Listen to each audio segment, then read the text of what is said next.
en Colombia, con Laura Gil.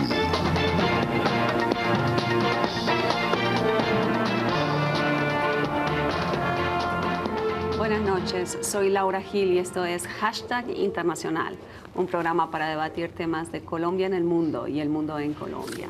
Y esta noche, la crisis del ébola, nuestro hashtag numeral contra el ébola. Bienvenidos. La cepa que se ha detectado es ébola Zaire. Esta es, de las conocidas, la cepa más agresiva. Ebola today is all over the city. All areas, all districts of the city today have people dying and people getting sick every day. So the population has turned and they are now afraid.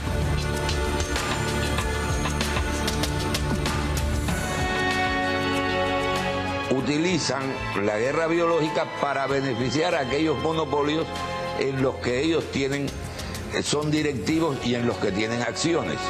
Lo siguiente eran los ensayos en seres humanos. Fueron programados para el 2015, por lo que aún no estábamos preparados cuando estalló el virus.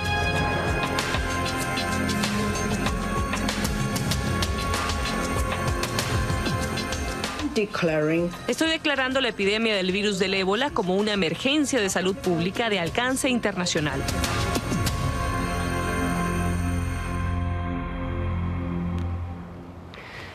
Bueno, para hablar de la crisis del ébola y para ponerlo en contexto con otras crisis sanitarias, estamos en el set de Canal Capital con nuestra eminencia colombiana, el doctor Manuel Elkin Patarroyo, director, fundador de la Fundación Instituto de Inmunología de Colombia y creador obviamente de la vacuna de la malaria.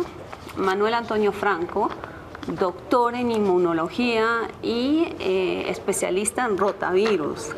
Y el doctor también Jaime Castellanos, doctor en ciencias bioquímicas y director del Instituto de Virología de la Universidad del Bosque. Son todos aquí expertos en virología que nos van a ayudar a hacer una lectura de cómo una crisis sanitaria se vuelve un problema político. Les propongo que miremos una primera nota sobre la crisis del ébola, lo que está pasando hoy en día en África, y ya volvemos con el debate y el análisis. Miremos la primera nota. La crisis del virus ébola empezó con un puñado de casos que se ha propagado rápidamente a otros países y ahora es el brote más letal en la historia de este virus, que se conoce desde 1976. La Organización Mundial de la Salud señaló que se trata de la epidemia más compleja que han registrado las autoridades sanitarias desde hace 38 años. Más de 3.707 casos registrados en Guinea, Sierra Leona, Liberia, Nigeria y ahora Senegal, con más de 1.900 víctimas mortales. La decisión del comité fue unánime. Esto demuestra la seriedad y naturaleza inusual de la epidemia y su potencial naturaleza para propagarse a nivel internacional, pero también la necesidad de una sólida coordinación internacional de la respuesta. El brote de ébola se reactivó en Guinea en diciembre de 2013 y en la actualidad el reporte de transmisión no solo es en este país, ahora se ha extendido a Liberia, Nigeria y Sierra Leona. El 4 de agosto de 2014, los 4 países habían notificado 1.711 casos. De estos, 1.070 confirmados, 476 probables, 205 posibles. De esta notificación, 932 de ellos han sido letales, con una tasa de mortalidad del 56%. Más del 40% de los casos registrados en estos países se han producido en los últimos 21 días y la situación está empeorando en Liberia y Sierra Leona.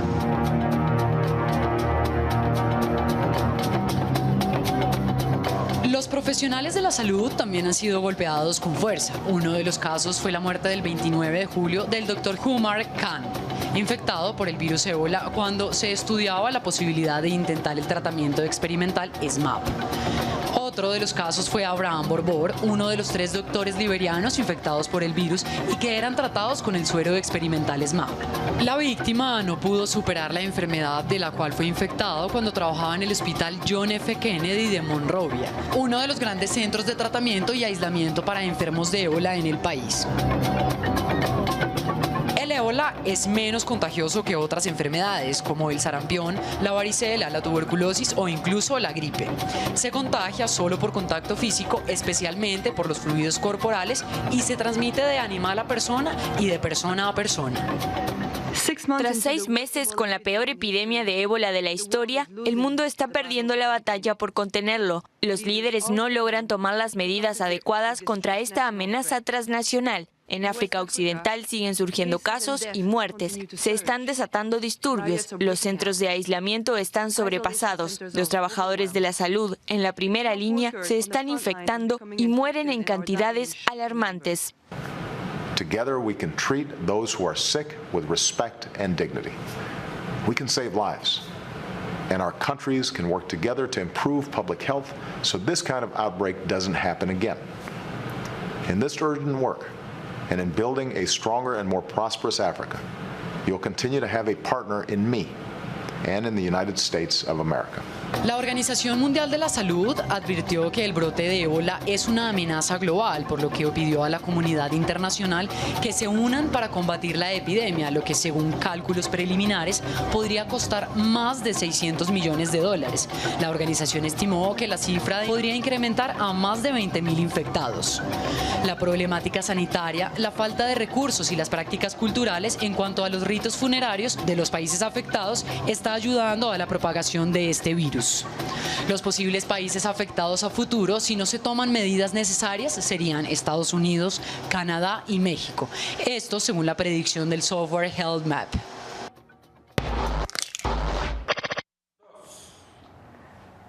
Bueno, tenemos 3 expertos colombianos, 3 expertos en virología. Entonces les voy a pedir a nuestra audiencia que, como siempre, manden sus preguntas a la cuenta @INTL y la verdad es que aprovechen. Esta vez podemos sacarnos todas las dudas que tengamos sobre este virus y muchos otros más. Aprovechémoslo. ¿Les parece si arrancamos con esta pregunta, doctor Patarroyo, doctor Castellanos, doctor Franco? La pregunta es la siguiente. La Organización Mundial de la Salud dijo el ébola es una amenaza global. ¿Es o no es una amenaza global? Una respuesta rápida para arrancar el debate, doctor Patarroyo. Primero que todo, Laura, muy agradecido por invitarnos, tanto al profesor Franco, al profesor Castellanos y a mí, a participar en su programa. Si es una amenaza global, una enfermedad que es capaz de matar al 56% de los individuos infectados y que tiene unas características de transmisión bastante agudas, es una amenaza global. Pero hay una ventaja, y es que es autolimitante, pero por la misma razón puede llegar a otros sitios, infectar y a la vez diseminarse. Hay una circunstancia más, es que no sabemos cómo puede llegar a evolucionar el virus, porque puede adoptar y adaptar mecanismos especiales para hacer una diseminación mucho más rápida de la que actualmente tiene y también, fuera de eso, mucho más agresiva, puesto que se está adaptando mucho mejor al ser humano. ¿Usted está de acuerdo con que es una amenaza global? Claramente, eso sí, no hay duda. Me gustaría resaltar el punto de que se mencionó en el video, que está afectando sobre todo a los médicos. Y entonces esto está teniendo causas ya sociales, se está tratando de aislar a las personas y entonces está causando problemas en las comunidades y deficiencias por falta de médicos que no están pudiendo atender los problemas comunes de salud. Eso va a generar un problema social seguramente. Yo no estoy tan seguro. A mí la opinión que tengo sobre el asunto de si es realmente una amenaza de una infección que se transmita globalmente, me parece que no está tan cercana, porque las condiciones de transmisión y del salto entre monos, por ejemplo, murciélagos, monos y humanos, se da bajo unas condiciones específicas ecológicas y sociales y económicas en esas regiones de África en las que son tan difíciles de controlar no solamente esto, sino muchísimas otras actividades en salud. Entonces, para que ocurra la transmisión masiva, deben ocurrir cierto tipo de condiciones también de transmisión que exista el vector, el murciélago en este caso, que existan condiciones por ejemplo, como ocurre en África, que los pobladores de estos municipios comen carne de animales que han cazado recientemente para poderse contaminar, que tengan prácticas, como decía el video, por ejemplo, prácticas relacionadas con el entierro de sus muertos, con la manipulación de los cadáveres, que lo hacen posible. Adicionalmente, con la transmisión específica en estos sitios, que tiene que ver con la mala atención y la mala calidad de los servicios de salud por las condiciones propias del subdesarrollo de los sistemas de salud.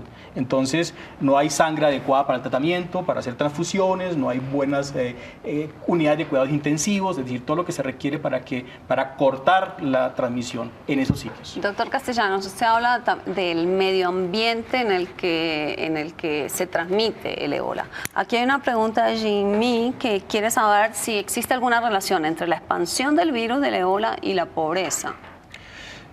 Indudablemente, es decir, en general muchas de las condiciones de transmisión, sobre todo en los países subdesarrollados, están signadas por ese escaso desarrollo social y económico, pero sobre todo por las malísimas condiciones en los sistemas de salud. Entonces, indudablemente, una transmisión tan aberrante como la que está ocurriendo en estos pueblos de África, no creo que ocurra, por más que haya personas infectadas en Estados Unidos o en España, como ha habido en los últimos días, porque las condiciones de contención son adecuadas, las condiciones de salud, el manejo de los médicos, hay tapabocas, por ejemplo, hay gafas adecuadas, hay batas adecuadas, hay sitios donde se pueden aislar, unidades de cuidados intensivos que no hay en esos sitios. O sea que la supervivencia de esos pacientes sí depende de que haya condiciones adecuadas para el sostenimiento de esos pacientes. Pero eso no es particular al ébola, ¿verdad? Eso se ve en otros tipos de virus Pero mire, Laura, hay una cosa que en África. Entonces, ¿qué hace esto tan particular? Pero es que hay una característica fundamental. Este virus, de acuerdo a los estudios de genética evolutiva, se ha mostrado que tiene, si acaso, 1000 años de estar en contacto con el ser humano. Estaba prácticamente aislado en ciertas áreas del África. Ya ha entrado el humano en contacto con el virus en una forma, llamémoslo así, se quiere decir masiva. Entonces, el virus se está adaptando al humano. Pues antes era, llamémosla endémico y llamémoslo, existían reservorios naturales, como por ejemplo los murciélagos a los cuales hacía alusión ahorita el profesor Castellanos, pero ya obviamente pasó del murciélago y de ciertos animales salvajes al humano y está mutando, sin lugar a duda. Las cepas de virus que hay de Zaire tienen solamente un 25 a 30% de identidad dentro de ellos. Como quien dice, hay mutaciones que se están dando por las cuales el virus se está adaptando al ser humano. Sí, lo que dice el profesor Castellanos es absolutamente verídico en el sentido de que y lo que decía yo también, se está autolimitando, pero también está evolucionando y en la misma medida en que se adapte rápido a nuestras condiciones, pues eso sí va a ser una amenaza global. Pero ya ya mutó, ¿verdad? Porque sí, cuando lo identifican en el 76 no tenía estos niveles de mortandad, ¿verdad? Cierto, entonces es por eso que usted está diciendo que ya está mutando y adaptando. Y eso es algo que sucede dentro de todos los sistemas biológicos. En la misma medida en que hay interacción entre el agente patógeno y el individuo, se va dando entonces una adaptación del individuo y una adaptación del microbio para entre los dos ver a ver cuál sobrevive. De momento, pero eso siempre es así con todos los virus. Usted que es experto en rotavirus, por ejemplo, que es el virus que da la diarrea, ¿verdad? ¿Todos los virus se vuelven más agresivos? No es que se vuelvan más, yo pienso que es casi que lo contrario, se vuelven menos agresivos. El rotavirus, el 50% de las infecciones son asintomáticas, o sea, el rotavirus vive con nosotros desde hace mucho tiempo. Entonces, él precisamente para poder sobrevivir y replicarse, no mata a su huésped, ¿sí? Entonces, es claro que los agentes patógenos evolucionan con el hospedero, pero no necesariamente en aumento de virulencia. Entonces, ¿qué es lo que hace a esto tan especial? ¿Es el nivel de mortandad? Porque los números afectados son mucho menores a los números afectados por otros tipos de virus en África. ¿Qué es lo que hace esto una amenaza tan importante para el mundo. No, un porcentaje de fatalidad del 90% es una cosa aberrante en cualquier situación. Así sean, es decir, hay confirmados 3.000 casos, de los cuales la mitad han fallecido. Confirmados por laboratorio 3.000 y fallecidos 1.500 al día de ayer. Entonces la situación es realmente catastrófica desde el punto de vista porque la transmisión en esos sitios es muy intensa por las condiciones tanto sociales como culturales, como decía, de la manipulación de los cadáveres, y en el caso de los médicos, desafortunadamente, que no tienen las condiciones adecuadas para protegerse. Uno ven los videos que tienen que ponerse gafas adecuadas, tapabocas adecuados, vestidos adecuados para mantenerse aislado de la infección. Pero lo que dice el doctor Franco es cierto. La situación es real de que al virus no le interesa, como organismo vivo que es, no le interesa matar a la persona, porque si mata al individuo, pues no se transmite.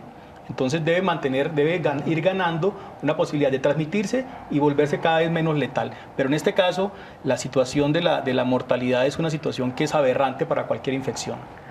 Aquí recapitulemos un poco, porque acaba de llegar una pregunta que yo creo que es importante contestarla para saber, o sea, ¿qué es un virus? Le pregunta Mario Fernando. Doctor Patarroyo, ¿puede contarnos qué es un virus? A ver, Laura, yo pienso que es una partícula bastante pequeña, viva, que la mayoría de las veces necesita una célula en la cual reproducirse. Y por lo mismo, cuando se reproduce dentro de ella, puede llegar a tener dos alternativas. Una de ellas, producir nuevos descendientes, matando la célula, enfermando al individuo, o la otra es integrándose directamente dentro del genoma de la célula para llegar a convertirla en célula maligna. Entonces son dos tipos de virus, unos que se llaman, llamémoslos de fase productiva, y la otra de fase latente, como serían los virus oncogénicos, que son los que causan cáncer. Pero es la partícula viva más pequeña que existe. ¿Ya? Bueno, entonces yo aquí, Carlos Hernández, quisiera saber una cosa que yo también quiero saber, y a ver cuál de ustedes tres le jala esta pregunta. ¿Por qué siempre en África? ¿Por qué siempre en África? El doctor Castellanos mencionó un factor, y es el contacto pues, con los animales salvajes, la pobreza también es un factor que puede tener un factor importante. En el caso del HIV, por ejemplo, cuando se ha demostrado también genéticamente que viene de los monos, es decir, también tiene que ver con que dio un salto. Es muy difícil para los virus dar un salto entre especies. Es decir, pasar de un murciélago a un antílope, por ejemplo, que después es comido por un hombre, y ese hombre se contagia, dar esos saltos entre diferentes especies para un virus es una cosa supremamente difícil, pero también tienen la gran capacidad los virus de hacer pequeños cambios en sus moléculas para lograr adaptarse, inclusive en 2 o 3 pasos, como ocurre en ese sentido. Entonces, ¿por qué África? Efectivamente tiene que ver por el contacto frecuente que existe entre esas poblaciones, entre esos pobladores, y la selva muy cercana, que también ocurre en nuestros países latinoamericanos por el contacto con la selva, con animales que son reservorios. En este caso el murciélago, por ejemplo, tiene el virus y nunca se muere, y transmite el virus durante mucho tiempo, y han hecho estudios en los que se busca el virus en los murciélagos y siempre está. Y el murciélago no se muere, pero transmite el virus. El murciélago se ha adaptado a vivir con él, pero cuando ese virus salta del murciélago a humano, para el humano es una situación absolutamente extraña y se convierte en fatal.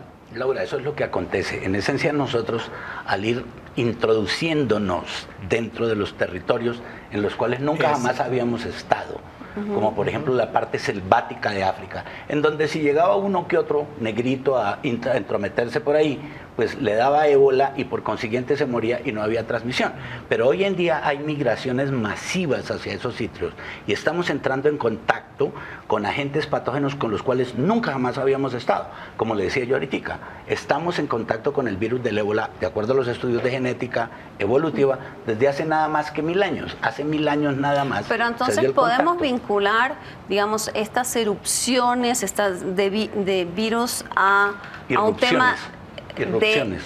Sí, a un tema de desarrollo, a un tema que esté vinculado tema de colonización de territorios y desarrollo económico? Claudia, yo no lo llamaría desarrollo, lo llamaría más bien intromisión. Subdesarrollo más bien. Sí, eso sí, es decir, intromisión. Nos estamos metiendo en territorios, como lo decía el profesor Castellanos ahorita, entrando en contacto con virus, con animales, etcétera, etcétera, con los cuales no habíamos entrado en contacto nunca.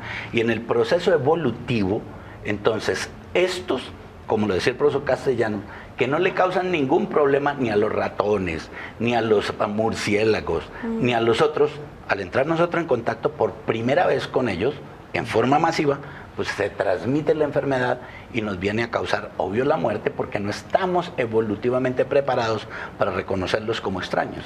Yo tengo una inquietud, una visión.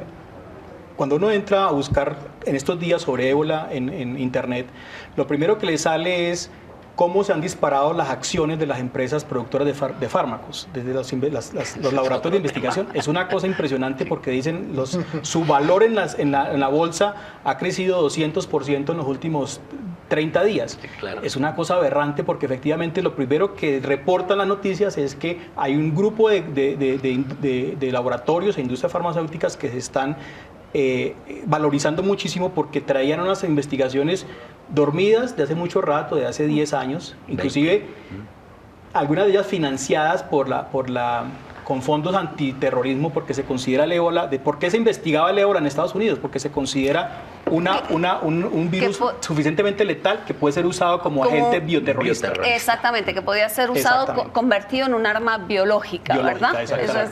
Exactamente. Entonces, por eso las investigaciones venían siendo financiadas gota a gota, y 3 o 4 laboratorios en el mundo venían investigando eso. Y ahora esos laboratorios y esos grupos se han multiplicado por 200 veces su valor en las acciones porque han desarrollado una molécula o un anticuerpo, en este caso de Zetamap, que eventualmente podría servir. Ok, ya ahora hablamos de la respuesta médica, digamos, a esto, pero antes quería preguntarles aquí, Nicolás Campo, quiere saber primero si hay realmente una posibilidad de expansión del virus, de propagación del virus en América Latina y qué implicaciones de salud pública tendría la llegada del ébola a América Latina.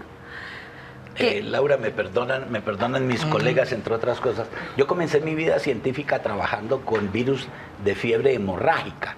Estos virus como el ébola y como el Marburg son lo que se llaman filovirus porque parecen como un hilito, ¿ya? Esa es la razón. Y sucede que en América Latina existen otros virus que también producen fiebre hemorrágica, que no son como el del ébola. Son parientes, más no son parientes cercanos. Esos se denominan arenovirus. Dentro de ellos está, por ejemplo, el de la fiebre hemorrágica de la Argentina, que se llama Junín, el boliviano, que se denomina Machupo. Aquí en Colombia hay uno, bastante atenuado, como decía el profesor Castellanos ahorita, que se llama Pichinde. Hay otros que están en Jamaica, que se llaman Tacaribe.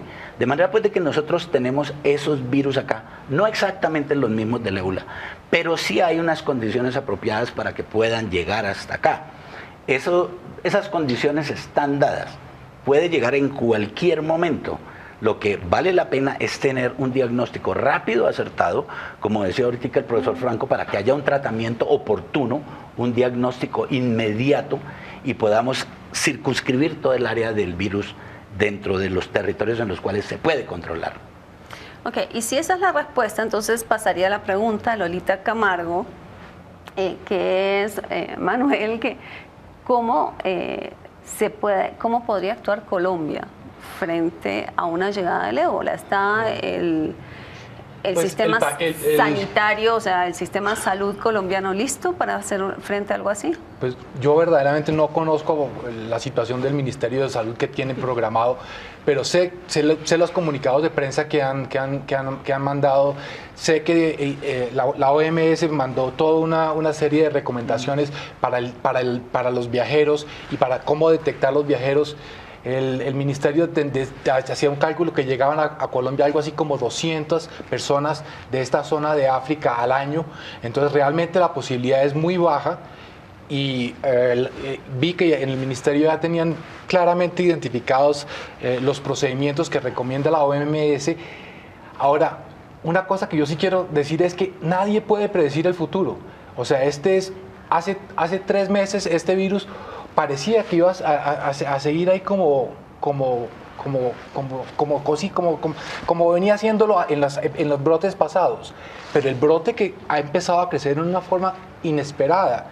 O sea, yo pienso que sí es muy difícil anticipar si Colombia está preparada o no preparada. Lo que sí creo es que deberíamos hacer un mayor esfuerzo para anticipar algo que no puede llegar a ocurrir, porque es mejor estar sobrepreparado que no estar, que llegar a estar súbitamente ante una situación que puede ser grave. El Ministerio se ha identificado y tiene efectivamente, sobre la base de unas definiciones y unas orientaciones de la OMS, ha identificado, por ejemplo, cuáles son los centros en los que efectivamente, ¿por qué aeropuertos entran inmigrantes africanos? Entonces se sabe cuáles son los puertos por donde entran.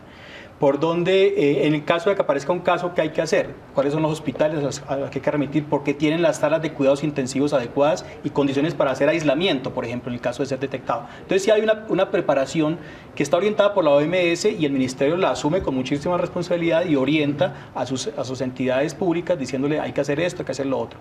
Se está preparando. Indudablemente, las condiciones sanitarias del país, con todo lo malas que son en Colombia, son muy superiores a las condiciones que existen en África. O sea que definitivamente la probabilidad de que no se pueda, independientemente de que no tengamos, por ejemplo, un sistema de diagnóstico, no lo tenemos ni lo vamos a tener porque va a ser muy difícil diagnosticar un caso, pero independientemente de eso, de las dificilísimas condiciones, de la pobreza de los hospitales en Colombia, de todo eso, hay hospitales y en algunas ciudades capacidades instaladas y científicas para atender una emergencia en ese caso. Bueno, nos vamos a una primera pausa y ya volvemos con más de Numeral contra el ébola.